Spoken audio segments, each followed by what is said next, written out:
Почитувани, овој текст произлегува од мојата книга Програмирање на умот. Еден од најголемите проблеми на современото живење произлегува од програмирањето на умот со лажни вредности, со површност, со страв, со гнев и со незадоволство. Што ќе складираме во нашата свес и подсвес, со тоа и ќе располагаме. Човековиот ум е како канта за отпадоци. Во неа можеме да ставиме буквално се, и тешко е да ја чистиме, исто како и контейнерите. Сметот што го чуваат некои во умот би бил застрашувачки ако окото на јавноста може да го види, напишал Елдон Тейлор. Човекот е креатор на нештата во себе, но е подложен и на влијанијата надвор од себе. Сите ние сме подложени на разни манипулации, пропаганди, лаги и измами произлезени од надворешната средина. Бернајс сметал дека интелигентното малцинство има право да го предводи помалку интелигентното мнозинство кон целите што се во интерес на малцинството. Своето учење го нарекол инженеринг на согласувањето. Неговата цел не била освестување на луѓето, туку напротив нивна манипулација и контрола. Тезата на Бернајс е дека релативно мала група го контролира јавното мислење и дека се управува со човекот. Нашите умови стануваат програмирани, вкусовите формирани, идеите сугерирани и тоа од поединци за кои никогаш не сме слушнали. Општ печаток е дека човекот се управува преку разни механизми, а во прв ред масовните медиуми. Еден од најзначајните теоретичари на општеството, Густав Ле Бон, во книгата Психологија на толпата, забележал дека мнозинството од луѓето се робови на импулсите што ги примаат и се подложи на сугестивност, раздразливост, импулсивност, престиж, отсуство на критичност и така натака. Според него, толпата може да биде лековерна до невидени граници, потлекнувајќи многу лесно на какво била сугестија. Перењето на мозокот е убедување со помош на пропаганда или на маркетиншка стратегија за зголемување на продажбата. Целта е да се поттикнат потрошувачите кон надворешното, а не кон внатрешното, кон предметните, а не кон личните односи, кон поседување, а не кон дуковно воздигнување, кон трошењето, а не кон создавањето. Живееме во потрошувачко општество во кое консумеризмот, купувањето и трошењето пари се неизбежна потреба, но и бегство од празнотијата на постоењето. Денешниот човек троши многу време на лажни вредности, на површни цели, социјални мрежи, непродуктивни телевизиски програми и така натака. И се поретко размислува за состојбата на соседната личност.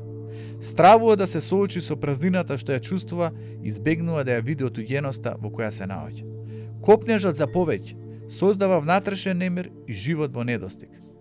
Мнозина не го ценат она што се и што го имаат, туку жалат поради она што не се и што го немаат.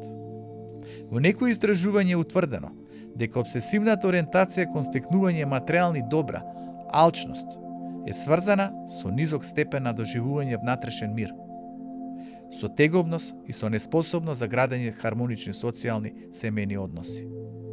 И покрај тоа, медиумите потикнуваат кон консумеризам и пласираат мнение. Колку повеќе материјален капитал поседуваш, толку повеќе вредиш. Се наметнува сваќањето дека животот треба да се зема со минимум болка и максимум задоволство. Вредноста на личноста се поретко се одредува според нејзините морални особени, интелектуални способности и таленти, туку према куповната моќ и имотот. Живееме во свет полн со гнев, алчност, страдање, страв и со останати негативни емоции. Таквите информации се постојано истакнувани преку телевизијата, радиото, печатените медиуми, интернетот и така натака.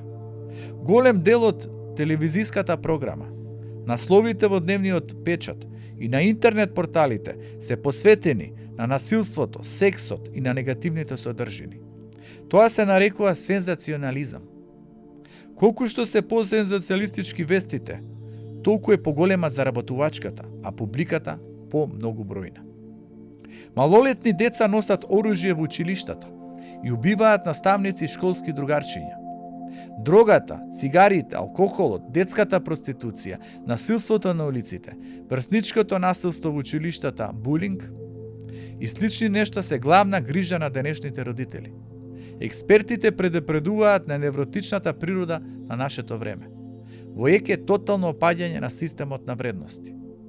Што треба да преземеме за да се заштитиме од сите овие негативни појави и како да го заштитиме својот ум од сите тие, би рекол, влијанија кои што произлегуваат од лицата определени кон површноста, материјализмот, егото и заглупувањето. Треба да ги имаме на ум зборовите на мексиканскиот писател Дон Мигуел Руис. Тој на прекрасен начин укажа како да се ослободиме од ролот на жртва и да предизвикаме еден вид на хармонитет во своето битие. Според него, може да го програмирате надсвесниот разум со орелот на жртва и животот ќе ви биде жртва. Може да се откажете да го програмирате надсвесниот разум, па тогаш наместо вас ќе го програмираат други. Ќе ви го определуваат животот кој не е ваш собствен, туку повеќе живот на кукла влечена со конците. Во тој поглед е многу битно ние да бидеме креатори на своето постоење. Ние да бидеме тие кои што ќе се програмираме врз основата на вербата, надежта, позитивната вибрација и да се определиме да се креираме и да напредуваме. Значи, прочитајте ја мојата книга Програмирање на умот, во неја постојат техники, методи како да се справиме со се почестите аспекти на стресот, анксиозноста и како да почнеме да го хармонизираме собственото битие. Благодарам.